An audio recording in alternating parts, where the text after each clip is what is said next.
ओम शांति। आज 23 फरवरी 2021 की साकार मुरली। आज बाबा ने कहा, मीठे बच्चे, बुद्धि में अस्थाई एक बाप की ही याद रहे तो यह भी ओहो सौभाग्य है। प्रश्न, जिन बच्चों को सर्विस का शौक होगा उनकी निशानी क्या होगी? उत्तर, वो मुख से ज्ञान सुनाने बिगड़ रह नहीं सकते और रूहानी सेवा में अपनी हड्डी हड्डी स्वाहा कर देंगे। उन्हें रूहानी नॉलेज सुनाने में बहुत खुशी होगी, खुशी में ही नाचते रहेंगे। वह अपने से बड़ों का बहुत रिगार्ड रखेंगे, उनसे सीखते रहेंगे। गीत है, बदल जाए दुनिया ना बदलेंगे हम। ओम शांति। बच्चों ने गीत की 2 लाइन सुनी। यह वायदे का गीत है। जैसे कोई की सगाई होती है तो यह वायदा करते हैं कि स्त्री पुरुष कभी एक दो को छोड़ेंगे नहीं। कोई की आपस में नहीं बनती है तो छोड़ भी देते हैं। यहां तुम बच्चे किसके साथ प्रतिज्ञा करते हो? ईश्वर के साथ, जिसके साथ तुम बच्चों की व सजनियों की सगाई हुई है। परंतु ऐसा जो विश्व का मालिक बनाते हैं उनको भी छोड़ देते हैं। या तुम बच्चे बैठे हो, तुम जानते हो अभी बेहद का बाप दादा आया कि आया। यह अवस्था जो तुम्हारी यहां रहती है वो बाहर सेंटर पर तो रह न सके। या तुम समझेंगे बाप दादा आया कि आया, बाहर सेंटर पर समझेंगे बाबा की बजाई हुई मुरली आई कि आई। यहां और वहां में बहुत फर्क रहता है, क्योंकि यहां बेहद के बाप दादा के सम्मुख तुम बैठे हो, वहां तो सम्मुख नहीं हो। चाहते हैं सम्मुख जाकर मुरली सुने। यहां बच्चों की बुद्धि में आया बाबा आया कि आया। जैसे और सत्संग होते हैं वहां तो समझेंगे फलाना स्वामी आएगा, परंतु यह ख्यालात भी सबकी एक रस नहीं होगी। कईयों का बुद्धि योग तो और तरफ भटकता रहता है, कईयों का बुद्धि योग तो और तरफ भटकता रहता है। कोई को पति याद आएगा, कोई को संबंधी याद आएंगे। बुद्धि योग एक गुरु के साथ भी टिकता नहीं है। कोई बिरला होगा जो स्वामी की याद में बैठा होगा। यहां भी ऐसे हैं, ऐसे नहीं सब शिव बाबा की याद में रहते हैं। बुद्धि कहां ना कहां दौड़ती रहती है। मित्र संबंधी आदि याद आएंगे। सारा समय एक ही शिव बाबा की याद में रहे फिर तो ओहो सौभाग्य। अस्थाई याद में कोई बिरला रहते हैं। या बाप के सम्मुख रहने से तो बहुत खुशी होनी चाहिए। अतिंद्रिय सुख गोपी वल्लभ के गोप गोपियों से पूछो, यह यहाँ का गाया हुआ है। या तुम बाप की याद में बैठे हो, जानते हो अभी हम ईश्वर की गोद में हैं, फिर देवी गोद में होंगे। भल कोई की बुद्धि में सर्विस के ख्यालात भी चलते हैं। इस चित्र में यह करेक्शन करे, यह लिखें। परंतु अच्छे बच्चे जो होंगे वह समझेंगे अभी तो बाप से सुनना है और कोई संकल्प आने नहीं देंगे। बाप ज्ञान रत्नों से झोली भरने आए हैं तो बाप से ही बुद्धि का योग लगाना है। नंबरवार धारणा करने वाले तो होते ही हैं। कोई अच्छी रीति सुनकर धारण करते हैं, कोई कम धारण करते हैं। बुद्धि योग और तरफ दौड़ता रहेगा तो धारणा नहीं होगी, कच्चे पड़ जाएंगे। 1-2 बारी मुरली सुनी, धारणा नहीं हुई तो फिर वो आदत पक्की होती जाएगी। फिर कितना भी सुनता रहेगा, धारणा नहीं होगी, किसको सुना नहीं सकेंगे। जिसको धारणा होगी उनको भी सर्विस का शौक होगा, उछलता रहेगा, सोचेगा कि जाकर धन दान करूं, क्योंकि यह धन एक बाप की सिवाय तो और कोई के पास है नहीं। बाप यह भी जानते हैं सबको धारणा हो न सके, सब एक रस ऊंच पद पा नहीं सकते, इसलिए बुद्धि और तरफ भटकती रहती है। भविष्य तकदीर इतनी ऊंच नहीं बनती है। कोई फिर स्थूल सर्विस में अपनी हड्डी हड्डी देते हैं, सबको राजी करते हैं, जैसे भोजन पकाते खिलाते हैं। यह भी सब्जेक्ट है ना। जिसको सर्विस का शौक होगा वो मुख से कहने बिगड़ रहेगा नहीं। फिर बाबा देखते भी हैं, देह अभिमान तो नहीं है, बड़ों का रिगार्ड रखते हैं वह नहीं। बड़े महारथियों का रिगार्ड तो रखना होता है। हाँ, कोई कोई छोटे भी होशियार हो जाते हैं तो हो सकता है बड़े को उनका रिगार्ड रखना पड़े, क्योंकि बुद्धि उनकी गैलप कर लेती है। सर्विस का शौक देख बाप तो खुश होगा ना, ये अच्छी सर्विस करेंगे। सारा दिन प्रदर्शनी पर समझाने की प्रैक्टिस करनी चाहिए। प्रजा तो ढेर बनती है ना, और तो कोई उपाय है नहीं। सूर्यवंशी, चंद्रवंशी, राजा रानी, प्रजा सब यहाँ बनते हैं। कितनी सर्विस करनी चाहिए। बच्चों की बुद्धि में यह तो है, अभी हम ब्राह्मण बने हैं। घर गृहस्थ में रहने से हर एक की अवस्था तो अपनी रहती है ना, घर बार तो छोड़ना नहीं है।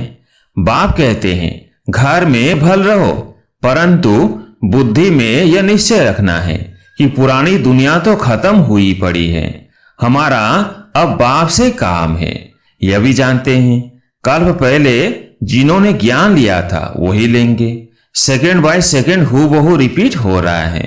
आत्मा में ज्ञान रहता है ना, बाप के पास भी ज्ञान रहता है। तुम बच्चों को भी बाप जैसा बनना है, पॉइंट धारण करनी है। सभी पॉइंट एक ही समय नहीं समझाई जाती है। विनाश भी सामने खड़ा है, यह वही विनाश है। सतयुग त्रेता में तो कोई लड़ाई होती नहीं, वो तो बाद में जब बहुत धर्म होते हैं, लश्कर आदि आते हैं, तब लड़ाई शुरू होती है। पहले पहले आत्माएं सतो प्रधान से उतरती है, फिर सतो रजो तमो की स्टेज होती है। तो यह भी सब बुद्धि में रखना है। कैसे राजधानी स्थापन हो रही है, यहाँ बैठे हो तो बुद्धि में रखना है कि शिव बाबा आकर हमको खजाना देते हैं, जिसको बुद्धि में धारण करना है। अच्छे अच्छे बच्चे नोट्स लिखते हैं, लिखना अच्छा है तो बुद्धि में टॉपिक्स आएंगी। आज इस टॉपिक पर समझाएंगे। बाप कहते हैं हमने तुमको कितना खजाना दिया था। सतयुग त्रेता में तुम्हारे पास अथाह धन था, फिर वाम मार्ग में जाने से वह कम होता गया, खुशी भी कम होती गई, कुछ न कुछ विकर्म होने लगते हैं। उतरते उतरते कलाएं कम होती जाती हैं। शतो प्रधान सतो रजो तमो की स्टेज होती है। शतो रजो में आते हैं तो ऐसे नहीं फट से आ जाते हैं, धीरे धीरे उतरेंगे। तमो प्रधान में भी धीरे धीरे सीढ़ी उतरते जाते हो। कला कम होती जाती है, दिन प्रतिदिन कम होती जाती है। अभी जंप लगाना है, तमो प्रधान से शतो प्रधान बनना है। इसके लिए टाइम भी चाहिए। गाया हुआ है चढ़े तो चाखे वैकुंठ रस। काम की चमाट लगती है तो एकदम चकनाचूर हो जाते हैं, हड्डी हड्डी टूट जाती है। कोई मनुष्य अपना जीवघात करते हैं, आत्माघात नहीं जीवघात कहा जाता है। या तो बाप से बरसा पाना है, बाप को याद करना है, क्योंकि बाप से बासाई मिलती है। अपने से पूछना है हमने बाप को याद कर भविष्य के लिए कितनी कमाई की, कितने अंधों की लाठी बना। घर घर में पैगाम देना है कि यह पुरानी दुनिया बदल रही है।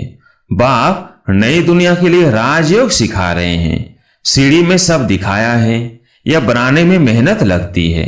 सारा दिन ख्याला चलता रहता है। ऐसा सहज बनावे जो कोई भी समझ जाए।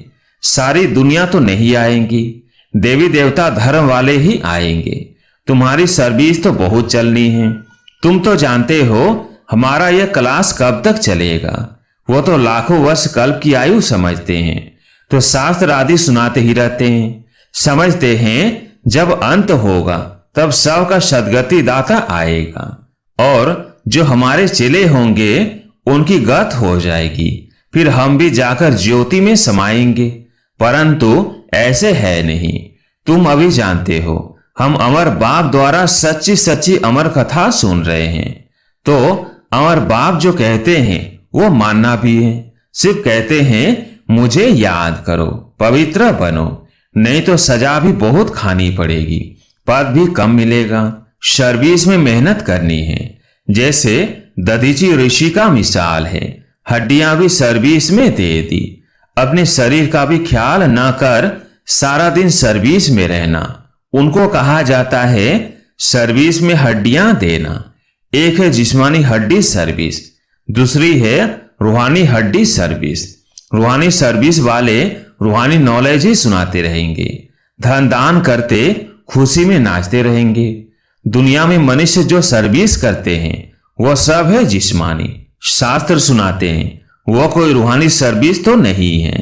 रूहानी सर्विस तो सिर्फ बाप ही आकर सिखलाते हैं। स्पिरिचुअल बाप ही आकर स्पिरिचुअल बच्चों को पढ़ाते हैं। तुम बच्चे अब तैयारी कर रहे हो सतयुगी नई दुनिया में जाने के लिए। वहां तुमसे कोई विकर्म नहीं होगा। वह है ही राम राज्य। वहां होते ही है थोड़े। अभी तो रावण राज्य में सब दुखी है ना। ये सारी नॉलेज भी तुम्हारी बुद्धि में है। नंबरवार पुरुषार्थ अनुसार इस सीढ़ी के चित्र में ही सारी नॉलेज आ जाती है। बाप कहते हैं यह अंतिम जन्म पवित्र बनो तो पवित्र दुनिया के मालिक बनेंगे। तुम्हें समझाना ऐसा है जो मनुष्यों को पता पड़े कि हम शतो प्रधान से तमो प्रधान बने हैं। फिर याद की यात्रा से ही शतो प्रधान बनेंगे। देखेंगे तो बुद्धि चलेगी। यह नॉलेज कोई के पास नहीं है। कहेंगे इस सीढ़ी में और धर्मों का समाचार कहाँ है। वह फिर इस गोले में लिखा हुआ है। वह नई दुनिया में तो आते नहीं हैं। उन्हों को शांति मिलती है। भारतवासी ही स्वर्ग में थे ना। बाप भी भारत में आकर राजयोग सिखाते हैं। इसलिए भारत का प्राचीन योग सब चाहते हैं।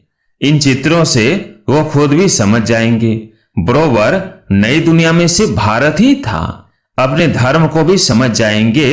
भल क्राइस्ट आया धर्म स्थापन करने। इस समय वो भी तमो प्रधान है। यह रचना और रचना की कितनी बड़ी नॉलेज है। तुम कह सकते हो हमको किसी के पैसे की दरकार नहीं है। पैसा हम क्या करेंगे। तुम भी सुनो दूसरों को भी सुनाओ। यह चित्र आदि छपाओ। इन चित्रों से काम लेना है। हॉल बनाओ जहां यह नॉलेज सुनाई जाए। बाकी हम पैसा लेकर क्या करेंगे। तुम्हारे ही घर का कल्याण होता है। तुम सिर्फ प्रबंध करो। बहुत आकर कहेंगे रचना और रचना की नॉलेज तो बड़ी अच्छी है। ये तो मनुष्यों को ही समझनी है। विलायत वाले यह नॉलेज सुनकर बहुत पसंद करेंगे। बहुत खुश होंगे। समझेंगे हम भी बाप के साथ योग लगाए तो विकर्म विनाश होंगे। सबको बाप का परिचय देना है। समझ जाएंगे यह नॉलेज तो गॉड के सिवाय कोई दे ना सके। कहते हैं खुदा ने वैश्य स्थापन किया परंतु वह कैसे आते हैं यह किसको पता नहीं। तुम्हारी बातें सुनकर खुश होंगे। फिर पुरुषार्थ कर योग सीखेंगे। तमो प्रधान से शतो प्रधान बनने के लिए पुरुषार्थ करेंगे। सर्विस के लिए तो बहुत ख्याल करने चाहिए। भारत में हुनर दिखाए तब फिर बाबा बाहर में भी भेजेंगे। यह मिशन जाएगी। अभी तो टाइम पड़ा है ना। नई दुनिया बनने में कोई देरी थोड़ी लगती है। कहाँ भी अर्थक्वेक आदि होती है तो 2 से 3 वर्ष में एकदम नए मकान आदि बना देते हैं। कारीगर बहुत हो सामान सारा तैयार हो फिर बनने में देर थोड़ी लगेगी। विलायत में मकान कैसे बनते हैं मिनट मोटर। तो स्वर्ग में कितना जल्दी बनते होंगे। सोना चांदी आदि बहुत तुमको मिल जाता है। खानियों से तुम सोना चांदी हीरे ले आते हो। हुनर तो सब सीख रहे हैं। साइंस का कितना घमंड चल रहा है। यह साइंस फिर वहां काम में आएंगी। यह सीखने वाले फिर दूसरा जन्म वहां ले यह काम में लाएंगे। उस समय तो सारी दुनिया नई हो जाती है। रावण राज्य खत्म हो जाता है। 5 तत्व भी कायदे मुझे सर्विस में रहते हैं। स्वर्ग बन जाता है। वहां कोई ऐसा उपद्रव नहीं होता। रावण राज्य ही नहीं सब शतो प्रधान है। सबसे अच्छी बात है कि तुम बच्चों का बाप से बहुत लव होना चाहिए। बाप खजाना देते हैं उसको धारण कर और दूसरों को दान देना है। जितना दान देंगे उतना इकट्ठा होता जाएगा। सर्विस ही नहीं करेंगे तो धारणा कैसे होगी। सर्विस में बुद्धि चलनी चाहिए। सर्विस तो बहुत ढेर हो सकती है। दिन प्रतिदिन उन्नति को पाना है। अपनी भाषा उन्नति करनी है। अच्छा मीठे मीठे सिकिलदेव बच्चों प्रति माता पिता बाप दादा का याद प्यार और गुड मॉर्निंग। रूहानी बाप की रूहानी बच्चों को नमस्ते। हम रूहानी बच्चों की रूहानी बाप दादा को याद, प्यार, गुड मॉर्निंग, नमस्ते नमस्ते। धारणा के लिए मुख्य सार। पहला पॉइंट, सदा रूहानी सर्विस में तत्पर रहना है। ज्ञान धन दान करके खुशी में नाचना है। खुद धारण कर औरों को धारणा करानी है। दूसरा पॉइंट, बाप जो ज्ञान का खजाना देते हैं उससे अपनी झोली भरनी है। नोट्स लेने हैं, फिर टॉपिक पर समझाना है। ज्ञान धन का दान करने के लिए उछलते रहना है। आज प्यारे मीठे बाबा का वरदान, निराकार से साकार, इस मंत्र की स्मृति से सेवा का पाठ बजाने वाले रूहानी सेवाधारी भव। निराकार से साकार, इस मंत्र की स्मृति से सेवा का पाठ बजाने वाले रूहानी सेवाधारी भव। जैसे बाप निराकार से साकार बन सेवा का पाठ बजाते हैं, ऐसे बच्चों को भी इस मंत्र का यंत्र स्मृति में रख सेवा का पाठ बजाना है। यह साकार सृष्टि, साकार शरीर स्टेज है। स्टेज आधार है, पाठधारी आधार मूर्त है, मालिक है। इस स्मृति से न्यारे बनकर पाठ बजाओ तो सेंस के साथ इसेंसफुल रूहानी सेवाधारी बन जाएंगे। स्लोगन, साक्षी बन, हर खेल को देखने वाले ही साक्षी दृष्टा है। साक्षी बन, हर खेल को देखने वाले ही साक्षी दृष्टा है। अच्छा, ओम शांति।